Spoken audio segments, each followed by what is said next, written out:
Uniform পরিধান করে সেনাবাহিনী ও নৌবাহিনীর সদস্য হিসাবে ভুয়া নারী সৈনিক পরিচয় দিয়ে অনলাইনে প্রতারণার ঘটনার মামলায় রংপুরের পীরগাছার নাজমুল হাসান জিমকে গ্রেপ্তার করেছে র্যাব। তার কাছ থেকে উদ্ধার করা হয় সামরিক বাহিনীর 9টি ভুয়া আইডি কার্ড, সেনাবাহিনীর ইউনিফর্ম, কমব্যাট গেঞ্জি, ফিল্ড ক্যাপ, ট্রাউজার, নৌবাহিনীর ইউনিফর্ম, কমব্যাট গেঞ্জি, নেভি জার্সি ক্যাপ, বিভিন্ন বাহিনীর বিভিন্ন কালারের ক্যান্টিন গেঞ্জি, মেয়েদের পরা চুল, মেকআপ সেট, 6টি মোবাইল ফোন।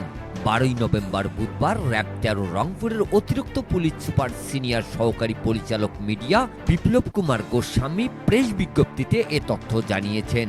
বিজ্ঞপ্তিতে বলা হয়, পীরগাছার অবিরাম নামাদোলার সাজ্জাদ হোসেন ওরফে জাহিদুল ইসলামের ছেলে নাজমুল হাসান জিম বিভিন্ন সময়ে নিজেকে সেনাবাহিনী ও নৌবাহিনীর সদস্য হিসেবে পরিচয় দিয়ে প্রতারণার মাধ্যমে অনেকের কাছ থেকে অর্থ আত্মসাৎ করেছে।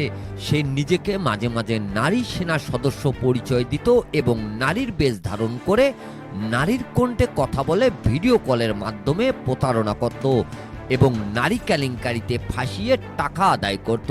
এমন অর্থ আত্মসাতের অভিযোগে কিশোরগঞ্জের হোসেনপুর থানায় 7 নভেম্বর নাজমুল হাসান জিমের বিরুদ্ধে প্রতারণার মামলা হয়। পরবর্তীতে সুনির্দিষ্ট তথ্য ও গোপন সংবাদের ভিত্তিতে 12 নভেম্বর রাত 1টার দিকে র্যাব 13 সিপিএসসি রংপুর ক্যাম্পের আভিযানিক দল পীরগাছার অবিরাম গ্রামে অভিযান চালিয়ে নাজমুল হাসান জিমকে আটক করে। পরে তার দেওয়া তথ্যের ভিত্তিতে জিমের বসতবাড়িতে তল্লাশি চালিয়ে সেনা ও নৌবাহিনীর ইউনিফর্ম, ভুয়া আইডি কার্ড সহ বিভিন্ন সামগ্রী উদ্ধার করা হয়। পরে আইনগত ব্যবস্থা গ্রহণের পর নাজমুল হাসান জিমকে সংশ্লিষ্ট থানায় হস্তান্তর করা হয়েছে এবং এ ধরনের চক্রের বিরুদ্ধে র্যাব 13 এর গোয়েন্দা তৎপরতা এবং চলমান অভিযান অব্যাহত থাকবে বলে বিজ্ঞপ্তিতে জানানো হয়েছে। Mizanur Rahman, DRS news.